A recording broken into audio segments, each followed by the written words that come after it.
Good morning. You're listening to FloorDaily.net, and I'm Kemp Harr. I'm talking to Chuck Cook with Cook's Carpet and Flooring in Waynesville, North Carolina. Chuck, how you doing? I'm doing fine. How are you? I'm good. We met at the Carpet One meeting 2 weeks ago in Salt Lake City, had a good conversation on Education Day, and you're just joining the organization. As a matter of fact, during general session, they had your picture running all over the screen there because you're new members with Carpet One. So let's talk about that in a minute. First, if you won't mind telling my listeners a little bit about your store there in Waynesville, North Carolina.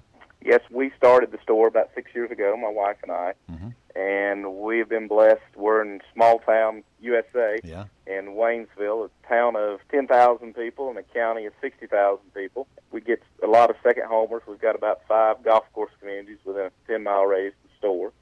And we've been blessed that up until this year, we've been able to get 40 to 45% growth about every year. Now we're kind of topped out where we expect about 10% growth a year as long as the economy holds up and we keep going. We've been really blessed to have a lot of great mechanics around us, and we just really are your true mid to high-end independent retailer.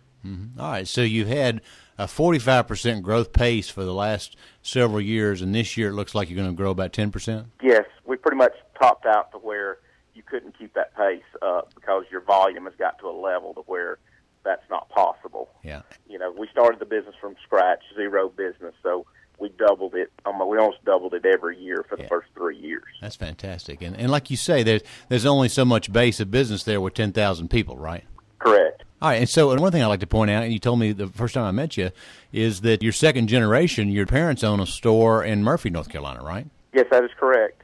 I grew up around that business, and we had a family member that come out of Dalton by marriage. He kind of introduced us to it back in actually 1967. Okay. And my dad was actually a certified installer by 1973 and bought the business in 89.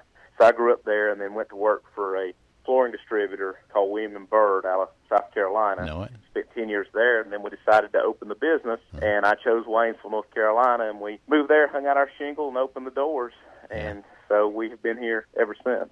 Well, you know, for the people that don't know that part of the world, you have picked a gorgeous place. There's a road that leads from Waynesville that goes into Pisgah National Forest. It's just one of the prettiest places in the world. And I'm just curious, Waynesville, is that just because you're about 100 miles from Murphy, so just far enough not to compete with your parents? Correct, and as you can tell by the way I talk on this interview, I am a mountain guy. That's all right. No problem at all. My southern accent, I'm a mountain guy, and this is where I felt like we were far enough away. My wife's got a cousin that's a Carpet One in Franklin, which is 45 minutes away, so we didn't want to compete with him either. So we just come over to the next town over that we felt like was a good opportunity, and it's worked out great for us. Well, I got to tell you, the accent is what I call character.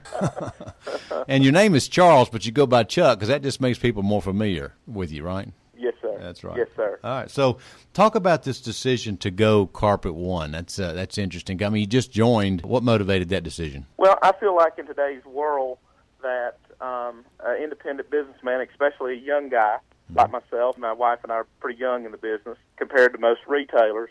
And today, for an independent guy to be successful, he needs to be able to reach out to some folks who know how to do some things. And Carpet One not only brings a strong membership of retailers to bounce ideas off that are very open and been very successful, but also the inner working, you know, when it comes to daily business practices, employee training, and credit card processing, and all the things that an independent guy just cannot get the best bang for his buck out here in the real world.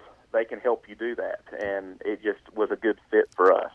Okay, so one of the things they were doing at this meeting in Salt Lake City was they were talking about the 14 different steps of attracting and servicing and getting post-sale reviews related to Internet marketing. And so it's nice to have somebody that can guide you through all that, isn't it? Oh, very much so. And you just can't compete with the massive box retailers without some form of help. And they give it to you. Being an old athlete, CCA gives you the ability to go nose-to-nose with any box store in the country. Yeah, I looked at your aerial view of your area. It looks like you have a Lowe's about 20 miles one way and a discounter called Carpet Barn on about 20 miles another way. So that's probably why you're doing well, because you're doing that mid to upper end, wouldn't you say?